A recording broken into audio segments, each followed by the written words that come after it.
ces textes un peu magiques de Jésus marche sur l'eau, etc.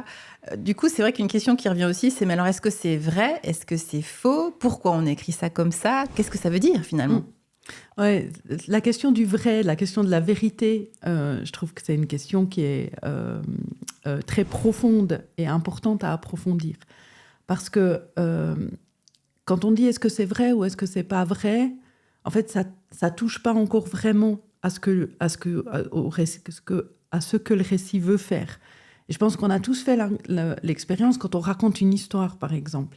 On se dit, on a les éléments, on sait ce qui s'est passé, etc.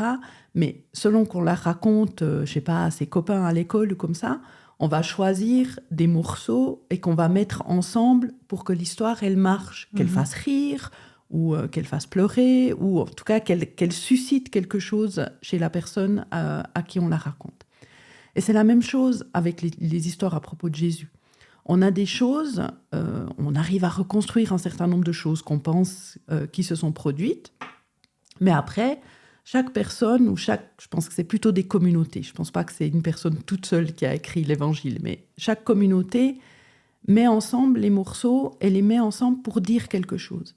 Et donc, par exemple, quand on raconte que Jésus a marché sur l'eau, personnellement, parce que j'ai grandi dans une société où la science positive, le rationalisme, etc. est important, je ne pense pas qu'on peut marcher sur l'eau.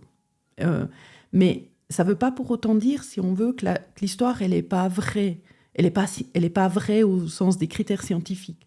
Mais elle dit quelque chose qu'on a perçu de Jésus. C'est-à-dire qu'il avait peut-être aujourd'hui on utiliserait le mot aura, mais j'aime pas tellement ce mot, mais disons en tout cas il avait une autorité qui voulait dire qu'il avait la capacité de contrôler les éléments, donc l'eau, la production de la terre par exemple, les choses comme ça.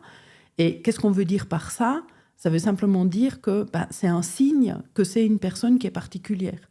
Aujourd'hui on utiliserait peut-être autre chose parce que il faut réfléchir à quels sont les symboles qui font qu'une personne représente un lien avec le divin, en fait.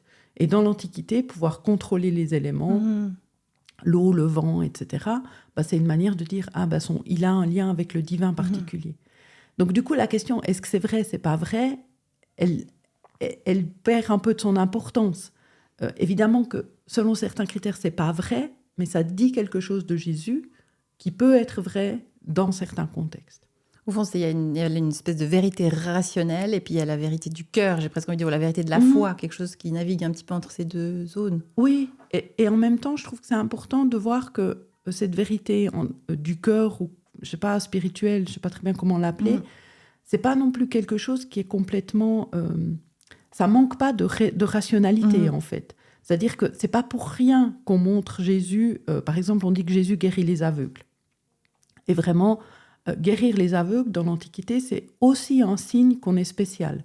C'est pas le seul, Jésus, c'est pas le seul à guérir les aveugles. Il y a des histoires à propos d'empereurs romains qui auraient guéri les aveugles.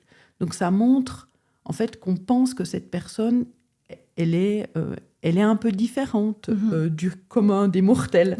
Et puis qu'elle est guérissante, peut-être aussi. Aussi, c'est ça, oui. ça Alors après, justement, chose... après, on peut se l'approprier en se disant... est-ce que justement il y a quelque chose de positif? Et c'est clair que le présupposé de la foi chrétienne, au fond, c'est de dire, oui, ça continue d'avoir un impact pour nous aujourd'hui. Mais je trouve que c'est important de voir qu'il y a aussi une logique, en fait, dans le monde ancien. C'est pas juste, je sais pas, qu'on invente n'importe quoi, en fait. On le fait vraiment dans un système qui fait sens dans l'Antiquité.